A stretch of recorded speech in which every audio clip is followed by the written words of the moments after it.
Magandang hapon mga kanter.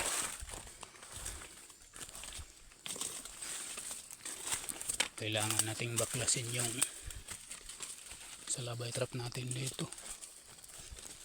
Kasi yung target natin nahuli na natin.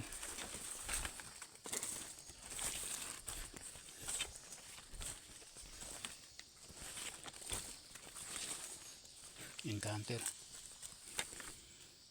Nandito pang mga balahibo.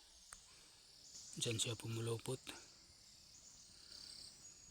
Nakakalungkot lang kanter dahil yung paa niya ay na-damage. Balak ko pa naman sana yung alagaan. Kasi maganda yung tilaok niya kanter. Ano, baklasin na natin to.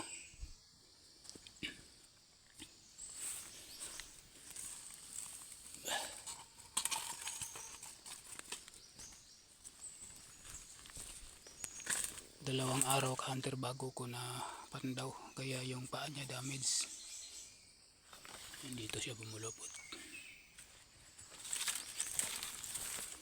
Unahin natin dito sa baba kanter.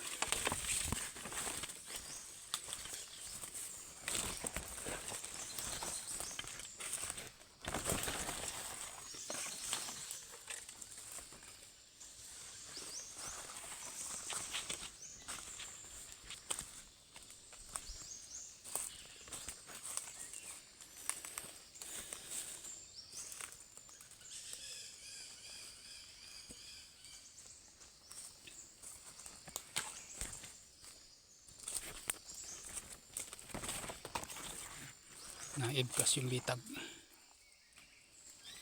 yung pitik na bitag.